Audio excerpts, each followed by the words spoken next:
engageons là vraiment une restauration d'importance de la flèche jusqu'au bas des remparts que la chapelle n'a pas connue depuis 140 ans.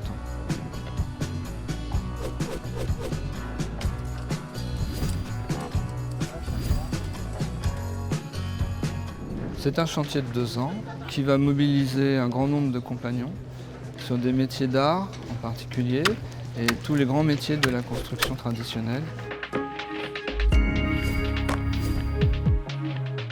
On commence par un échafaudage qui devra monter 2 pieds depuis la rue afin de restaurer l'ensemble des parements de pierre du bas jusqu'en haut, c'est-à-dire jusqu'à la corniche sommitale. La deuxième grande étape du chantier, c'est la découverture en plomb qui est très particulière, très riche, avec une ornementation magnifique, très fragile parce que assez abîmée et que nous tenons à restaurer dans sa matière authentique. Donc il faut un démontage très soigneux. Et puis ensuite on démonte la charpente, partiellement du moins, pour pouvoir restaurer les pièces qui sont abîmées. Ça, c'est un travail assez long. Pour ce faire, il faut démonter la flèche. Et ça, c'est un démontage qui sera spectaculaire parce qu'il se fera à la main, sans grue, parce qu'on ne peut pas apporter les grues nécessaires à ce genre de choses. Donc on va devoir reprendre des savoir-faire anciens, également de manutention des éléments de charpente. Une fois par an, on se réunit avec des charpentiers américains, anglais, allemands, enfin beaucoup sur des pays d'Europe. Et on fait une mission de 8 jours avec que des bénévoles. Donc le but c'est de trouver un chantier historique un peu, qui a un peu d'histoire. Et on va en faire un bout ou une totalité si c'est pas trop long. Une restauration, l'idéal pour nous c'est que ça se voit pas. Donc l'idéal c'est d'avoir les mêmes techniques, les mêmes outils. Et en fait, on va travailler, on va suivre le fil du bois. Et en fait, les bois, quand ils seront installés, ils ne se verront pas par rapport aux anciens. Alors il y aura peut-être un peu de la couleur, mais ça va s'estomper assez vite. Mon rôle, ça va être un peu le chef d'orchestre. On commence le chantier, on équarrit les troncs d'arbres et on va les assembler. Ils resteront, la charpente restera assemblée au sol pendant le temps des travaux, c'est-à-dire 1 an et demi à 2 ans, le temps des travaux de la chapelle Saint-Hubert. Nous avons cette chance d'avoir une esplanade disponible juste à côté, ce qui permet aux entreprises d'acheminer régulièrement leur matériel tout en travaillant au niveau du sol, devant le public. C'est ce qui rend la démarche tout à fait intéressante.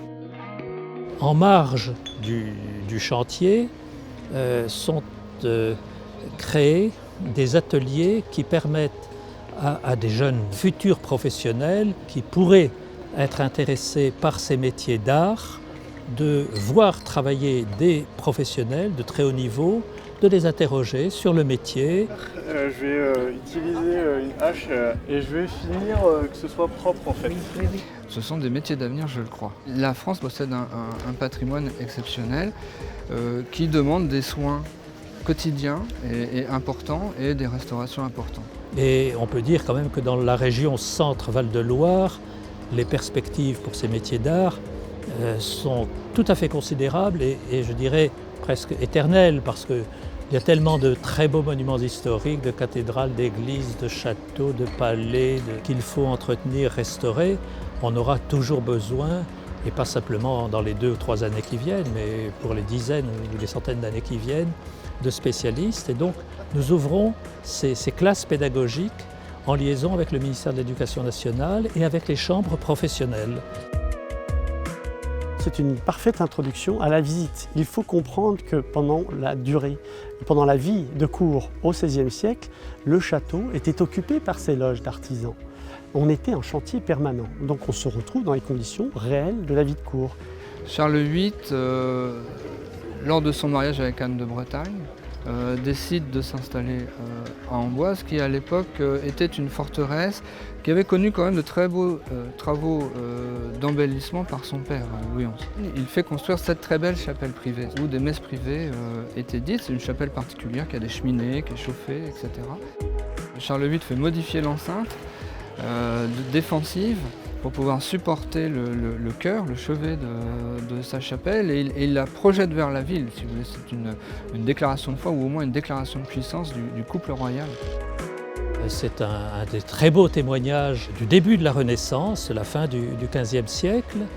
Et évidemment, eh bien là, l'usure du temps. On ne peut pas oublier que cette très belle chapelle a été bombardée en 1940, qui ont fait souffrir le bâtiment et en particulier la charpente. Et donc il devenait absolument urgent et donc essentiel d'entreprendre une restauration complète, systémique, conçue pour durer dans le temps et affronter à nouveau les siècles qui sont devant nous.